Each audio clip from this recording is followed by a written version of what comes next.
90세, 91세. 정윤 박사님을 보니까 80세. 큰일 났어요. 이분들이 이렇게 시간을 넘겨서까지. 그러니까 저출산해도 괜찮아요. 노인들이 활동을 왕성하게 하니까. 그리고 우리 민경희 박사님 6번째 했다는데 정윤 박사님은 한 20분 길게 했어요. 제가 70인데 70 하는데 제가 좀 제대로 할게요. 아무튼 감사합니다. 우리 정일홍 박사 한국의 꼬매 뉴스 대한민국 신학계 언론이요 총신대학교 총장을 역임하신 정일홍 박사는 실천 신학자이며 기독교 교육자답게 한국교회 비윤리성, 특히 지도자들의 신앙의 비윤리성이 어디에 근거하고 있는지를 짚는 것 같습니다.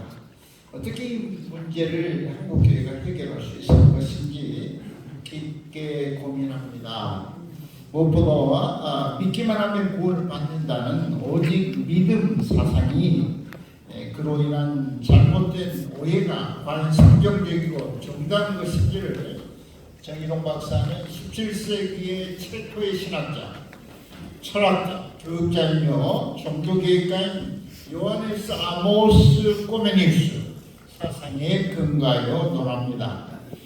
꼬메니우스는 근대 교육학의 선구자로 유럽 등지를 돌아다니며 교육의 제도를 새롭게 하는 노력을 기울였으며 세계 평화를 부르짖었고 신앙적 관점에서 새로운 기독교 교육학을 마련했습니다.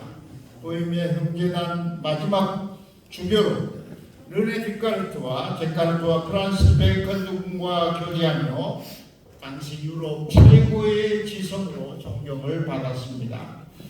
꼬메니우스 대학교가 슬로바키아에 있는데 그만큼 역사적 평가를 받는 인물이라고 하겠습니다. 사실 이 신이 문제, 믿음으로 구원을 받는다고 하는 문제는 2000년 교회사에서 굉장히 중요한 논쟁점이었습니다. 믿음이냐 행위냐 아니면 믿고 행해야 되는 것이냐 하는 문제입니다. 가장 유명한 논쟁을 보면 초대교회 4세기 5세기경에 아우구스티누스와 펠라기우스의 논쟁입니다. 그래 펠라기우스는 인간은 능력이 있고 자유의지가 있어서 하나님이 원하시는 그 공로를 행할 수 있다. 그래서 구원에 이룰 수 있다. 어느 부자 청년이 예수께 나와서 내가 어떻게 해야 구원을 받을 수 있습니까? 라고 했을 때 예수께서 행하라. 네가 가진 모든 것을 팔아서 가난한 자들에게 주라. 그런데 부자 청년은 그렇게 하지 못하고 슬픔으로 예수를 떠나갔습니다. 그러나 빌립보 감옥에서 우리가 어떻게 해야 구원을 받습니까? 그때 주 예수를 믿으라. 그리하면 너와 내 집이 구원을 받으리라. 우리 아까 정 박사님도 말을 하셨다시피 성경이 조금 헷갈리게 해요. 행함이 없는 믿음은 죽은 것이라. 야고보서. 그래서 루터 같은 경우에는 야고보서를 초창기에는 지푸라기 복음으로 던져버리려고 했어요. 성경 안에 두기를 싫어했어요. 그런데 루터가 내가 경솔했구나. 그래가지고 나중에 가서는 야고보서를 그대로 성경에 넣고 있습니다. 그러니까 처음에는 그렇게 했는데 나중에는 달라졌어요. 그러니까 처음만 아시면 안 되는 거예요. 예. 어쨌든 이 펠라기우스와 싸움했던 아우구스티누스는 인간은 전적으로 타락하여 인간의 의지와 능력으로 하나님 원하시는 공로를 행할 수 없다. 그렇기 때문에 은혜로 우리가 구원에 이를 수 있다. 오직 믿음으로 하나님의 은혜로 구원을 받을 수 있다. 이 아우구스티누스의 입장을 루터가 신뢰하게 된 것입니다. 그리고 루터는 아우구스티누스의 입장을 따라서 16세기에 오직 믿음을 애치게 됩니다. 그런데 그때 루터는 이 가톨릭 교회가 멜랑크톤이죠. 펠라기우스 역을 하고 있다. 루터가 아우구스티누스 역을 하고 있다. 16세기에 그렇게 이야기할 때 그 당시에 국어 올드 릴리전인 가톨릭 교회가 우리 팔라비우스 지지하지 않는데 이렇게 말을 하게 돼요. 그러니까 이제 붕친 거죠. 쉽게 그렇게 이야기할 수 없다는 거죠. 그럴 때 이제 스위스를 중심으로 한 스빙글리 칼빈의 개혁교회가 각도를 달리해서 사실은 우리 정일홍 박사님 말하시는 어떤 믿음과 행위의 관점에서 다르게 말하면 총체적 삶의 종교개혁을 강조하게 된 것입니다. 그러니까 16세기 종교개혁에서 보이지 않는 종교개혁의 면이 스위스 종교개혁에서 보이는데 그것은 총체적 삶의 개혁이라고 하는 겁니다. 그래서 사실 우리 그 개혁교회, 스위스 종교개혁의 후예들이 오늘날 한국교회가 가장 많이 차지하고 있는 장로교회입니다. 그 장로교회가 청교도로 장로교회로 오늘 우리 한국교회에 들어와 있다고 하는 것입니다. 이 문제를 조금만 더 언급해 보면 이신칭의는 오직 믿음은 하나님과 사람의 퍼스널 릴레이션십, 개인적인 그런 관계로 형성됩니다. 내가 하나님 믿으니까 하나님 나를 의롭다 하신다. 그거 누가 알 수가 없죠. 나의 엄마가, 나의 형제가 그 사실을 모르죠. 이것은 전적으로 퍼스널한 것입니다. 그 하나님과 각 개인의 믿음을 통하여 구원에 이르고 직접 사귈 수 있다는 의미입니다. 결과 개인주의 입장에서 이신칭의가 이해되고 큰 영향력을 발휘하게 되고 심지어 한국교회 같은 내가 하나님을 믿으니 하나님 나를 구원하셔서 확실해. 그렇기 때문에 내가 어떻게 살아도 하나님이 봐주시겠지. 그래서 좀 갖은 못된 일들을 목사요, 장로요, 집사요, 성도들이 하게 됩니다. 수단과 방법을 안 가리고 돈을 봅니다.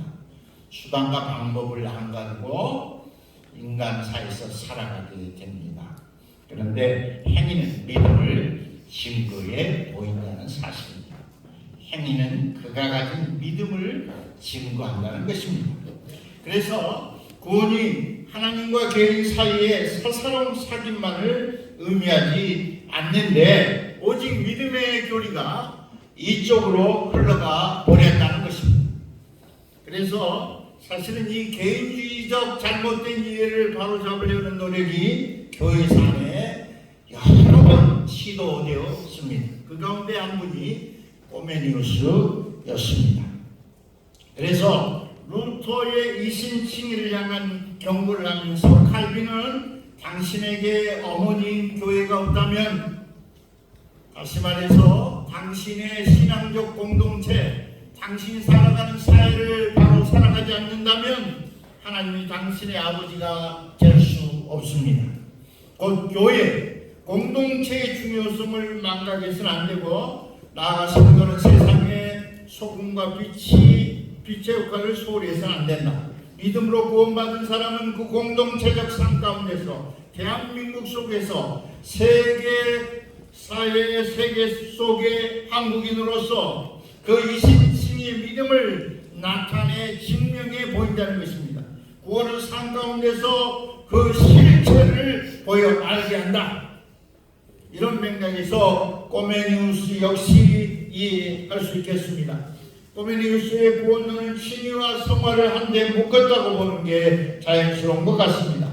꼬메니우스가 성경이 말하는 믿음, 소망, 사랑은 항상 있을 것인데 라는 말을 증거로 대면서 믿음, 소망, 사랑의 관점에서 구원론을 설파해야 된다라고 말씀하는 거 신선합니다. 저에게도 도전이 됩니다. 근데 이 말씀을 조금 더 읽으면 그 중에 제일은 사랑이지라. 그럼 사랑만 하면 되는가? 이렇게 또 생각해 볼 수 있습니다. 아무튼 하나님의 사랑과 이웃사랑이 율법의 완성이기 때문입니다. 꼬메니우스 역시 물론 행위 구원에는 동의하지 않습니다.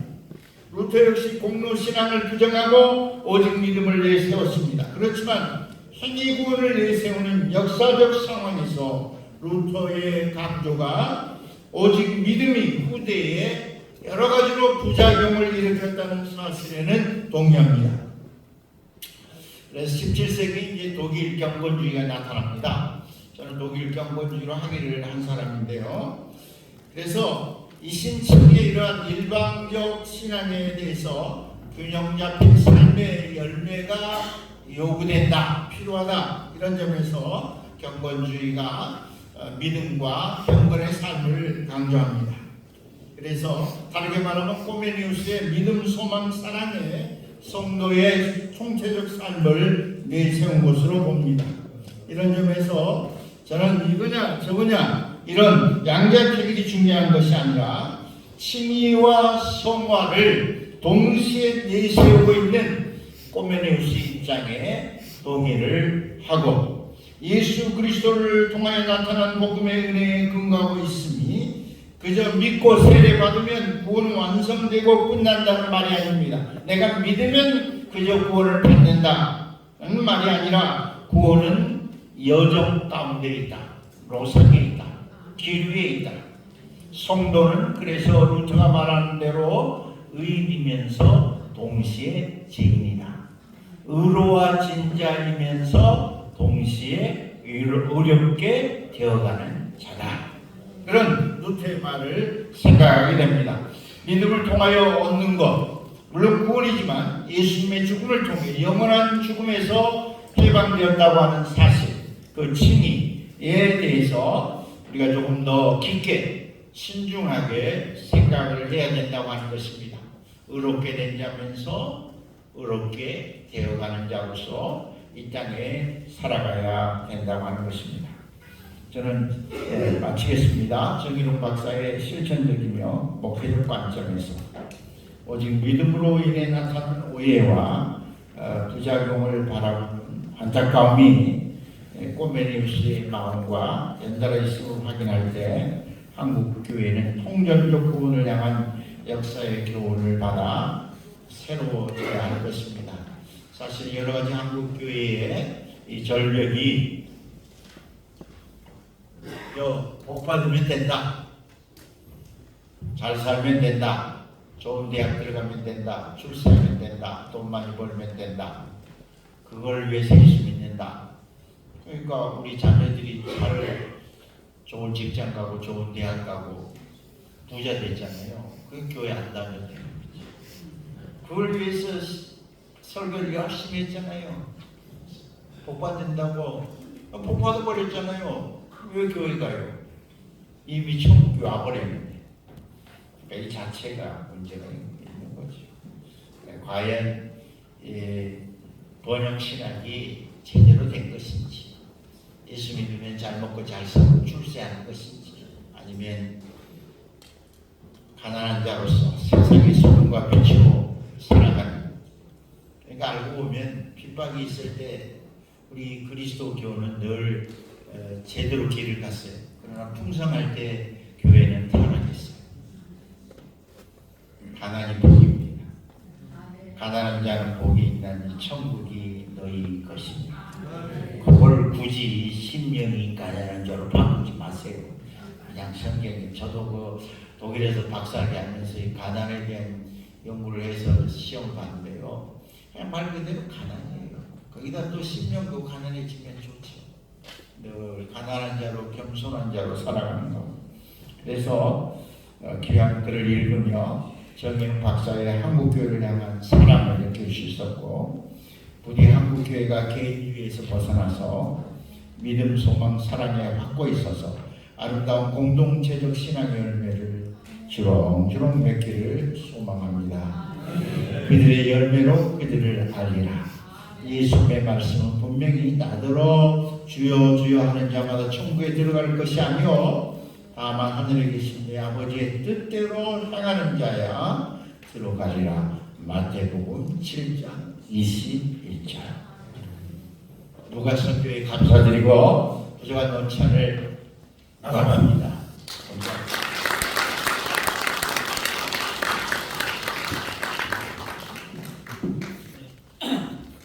발제자가 6분, 원찬자가 6분 나란히 이렇게 시간을 써주셔서 감사합니다. 두 분께 힘찬 박수